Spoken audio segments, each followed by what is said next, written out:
It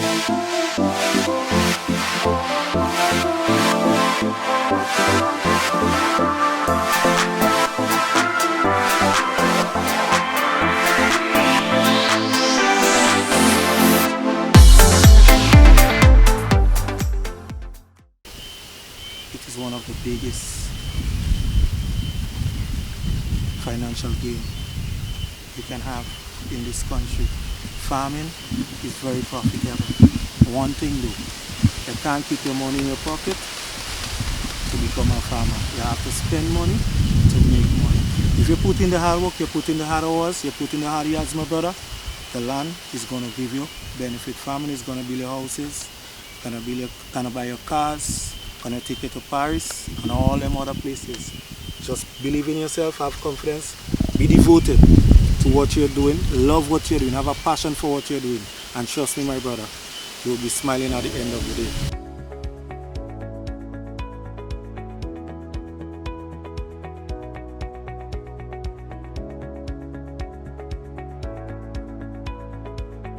My name is Travis Francis, aka known as 8ball9 in Carrickstone. It's a holy name. To be honest with you, it's been a long journey.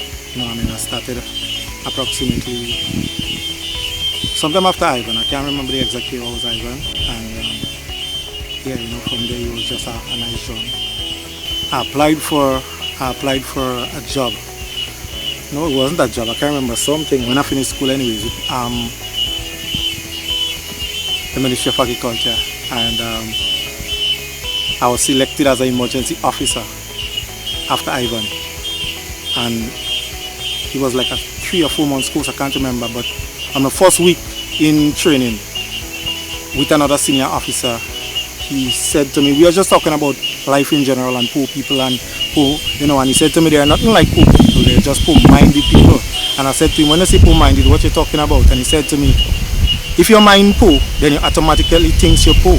But if you have a rich mind, then you becomes mentally rich, and then you would empower yourself and build from that. And he said to me that if he works for $80 per day for 12 months per year, and you do the calculation, and if I plant an acre of yam at 2 feet apart, and I sold that yam for $2 a pound, do the calculation and let's see who is making more money per year. And when I did the maths together with him, I then realized, you know what, farming has a good bit of capital, you understand? He has a good bit of money in it. So that's what really inspired me, and from there I just took off, you understand? Yeah. Tell some of the crops that you eat. Basically everything. Tomatoes, beans, cabbage, potatoes, corn, salad peppers, melon, watermelon, pumpkin, just name it. Everything. I guess God blessed me with a gift, and everything that I put on seldom fail. They are my babies. They are my babies. I don't have a favorite.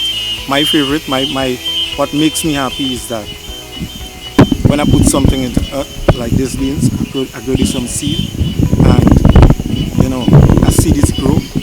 Every day I pass in this thing, I just smile. Same thing with tomatoes, cabbage. So this is my blessing. This is what makes me happy. So it all becomes my favorite because I put all in it. It's like I have every different vegetable is like my kids. I don't have favorites. They're all my kids, so I take care of them the same way. Treat all of them with the same love, the same blessing, the same energy. I sell for a lot of the vendors. I do sell for marketing board as well, I won't lie. But I was a hustler on the street where I normally go to Thirties and I plant my vegetables and I go there, and also I had a couple of guys working with me. We don't do it on that level as we used to do before, because we now have a lot of vendors coming through and marketing board and other companies coming through as well. So yeah. Right, so tell us some of your best practices in terms of caring for your crops. Well, first of all, you gotta make sure you prepare your soil, you prepare your land properly. In terms of land preparation, for me is key in everything that I do. Once you prepare your soil properly, prepare your land properly, you apply whatever necessary fertilizer application you need to apply to your soil to make sure that your plant have a proper start, a good, basically that's it, preparation is key in everything. Like you plant potatoes, you make sure you build your banks high. You plant beans, you have proper drainage. You have to know your land space as well, your land area. You have to understand your location and the time of the year, the climate. I mean, although we can't really predict the climate these days, but still, you have to understand. Like for example, you see here, I have bins. Now I didn't do beds here because it's on hill, and as you can see, it's very windy. So as a result of that, it dries up It dries up really quick. Unlike some other places like in plains where we have a farm as well. And must have proper drainage because the land is flat. So basically, different land space, different areas. You prepare accordingly based on what you know. From experience, that he has taught you that as well. So basically, that's what it is for me. What are some of your challenges?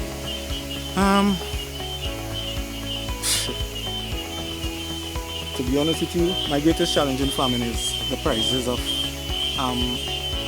which we call chemicals and fertilizer. I think it's a bit really tough in terms of the prices, because you would buy something today and you go back tomorrow to get the same product, and then the price jump like out $10-15, and it's not stable. And then what it does, it puts a pressure on you as a farmer, because remember, you have workers to pay, as well as you have vendors that buy from you from time to time. And if every time they come to you, say to them, listen, the fertilizer price go up, so you now have to jack up at 25 cents on the beans, then they have to jack up 25 cents for the person on the street.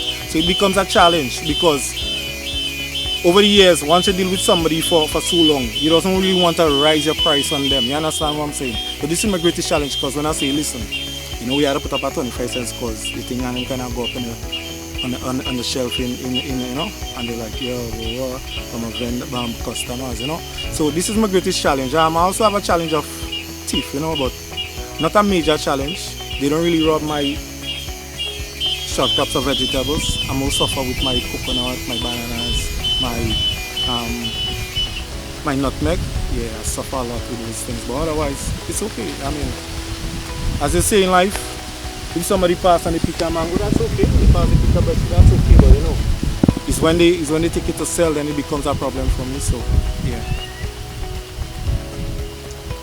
If there was one young person who was considering farming as a career, tell me something that you would tell them that would probably push them into getting into farming as well. I'll say it on camera. It is one of the biggest. I'm gonna say it nicely. It is one of the biggest financial gain you can have in this country. Farming is very profitable. One thing though, you can't keep your money in your pocket to become a farmer. You have to spend money to make money. If you put in the hard work, you put in the hard hours, you put in the hard yards, my brother, the land is gonna give you benefit. Family is gonna build your houses, gonna buy your cars, gonna take you to Paris and all them other places. Just believe in yourself, have confidence, be devoted to what you're doing, love what you're doing, have a passion for what you're doing, and trust me, my brother, you'll be smiling at the end of the day. Luana, what we can describe as a food hero. You're putting food on the tables of many households. How do you feel about that? Blessed. It's an honor. I feel, as I said to you, like, I grew up hard and I did a lot of things in my lifetime. I sang music, I did parang, I did all these things. And I had no guidance in terms of, nobody actually showed me way to go or way not to go. But, thanks to Mr. P, I'm going to say it here. Thanks, Mr. P, for the advice. I am a full-time farmer and I'm providing food for the nation. But the thing is that I feed all the schools in St. Patrick's as well, and even some in St. Mark's. Because we go out on a Tuesday and we distribute foods, like sell to the schools and all that. So it's a blessing, it's an honor, and you know what I realize? Food, farmer, is one of the most essential person out there. And I've learned that after we had the lockdown, the demand for food, for vegetables was so high. My phones never stopped ringing, because people was always, Travis, I need this, I need that, I need this, I need that, I need that. And then I realized, you know what?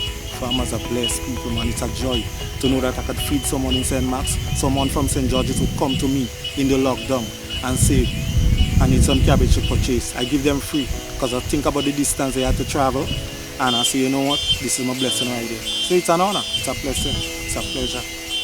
Speaking about the pandemic, tell us about your experience with it. Well, it was horrible. It was horrible in terms of just around the time the lockdown, I had like 30 trays of cabbages. I had like over 1,200 stool of beans, and I think it was 1,800 stools of tomatoes. I was just about to hit the market, and the pandemic hit me. So I lost a fortune. I lost a fortune. In the end, like when we got a little free up and everything like that, the little that I have, it went fast, but it was horrible. Like in terms of financial gain, it was tough for me. Like I lost a lot of money, but you know what? It's something that no man has control over. We all have to rise on that and bounce on that. It's just like if you build a house and your house burn, what you gonna do? Don't build a house again. You have to build a house again, despite of what the challenges that we undergo and the things that happen to us. We still have to bounce back because this is our livelihood. If I don't plan this, you don't eat properly. I know you don't want to eat KFC all the days of your life.